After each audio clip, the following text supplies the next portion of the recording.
Hello. Thank you very much, Malina. My name is Eugene, Ewusi-Annan, education and training expert at the All Foundation.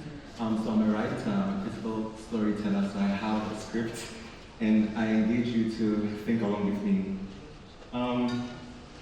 My background is basically about working with African creative practitioners who are often underrepresented to transform their craft into financially sustainable businesses and brands. But really, what I want to talk about in my background, in my summary, in the summary of my background is, I want to begin honoring the people we often forget, the people we choose to exclude, and the people whose work we fail to recognize. The people who are transforming the peripheral, the margins, into resistance and possibility. They are the reason I can be a learner, a participant, and an actor in social innovation. Really, they are the change makers. So why are we all here? Because I believe social innovation relies on all of our participation, and also that's why I just signed up to be here.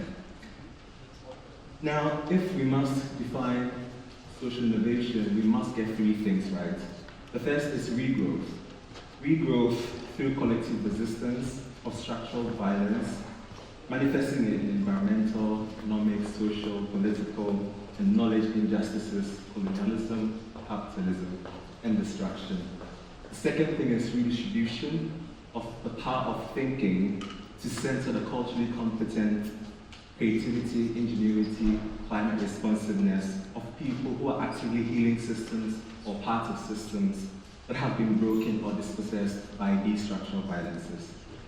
And thirdly, recognition. And I'm sure you don't expect me to say this, but it's recognition of those ongoing structural violences that impede progress and frustrate and overwhelm the people that are at the helm of care, repair, and recovery. And so what is repair? I have a provocation here. It is interesting that social innovation or innovation in Eurocentric narratives center on new technologies or policies around these technologies. It is always about designing advanced systems, one way closer to the future and one way away from the primitive. And I too borrow the word primitive as a term used to often describe developing countries, places where I've grown all my life. On the other hand, my favorite upcycler in the world, Bobby Colade of a brand called Ewusi-Annan from Uganda, says that when he sees the way people in the West discard their clothing at clothing bins, it's quite primitive if you think about it for a developed country. And so people in Kantamanto, one of the largest second-hand markets in the world, are designing out of waste, and they are repatriating what they originally received as waste as upcycled, well-made, high industry level products back to the senders. Again, what is repair in practice? What is repair in practice? The practitioners that I work with interrogate, examine, dismantle, manipulate these second-hand or waste materials inside out, unveiling the gaps in the linear exploitative model of production. You agree with me that the point of all of this in production is greed, to put it fair and square. To them, upcycling might be relinquishing the traditional form of design in the Western manner of thinking to create spaces for possibilities, solutions, collective re-authorship, and resistant cultural imperialism.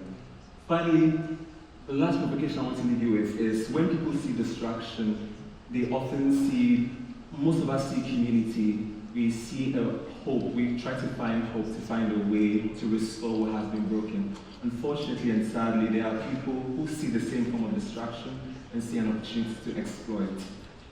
I indulge you to think along with me and ask yourself to what extent do you challenge yourself to question what role you are playing, whether you're in the role of destruction or in repair. Thank you.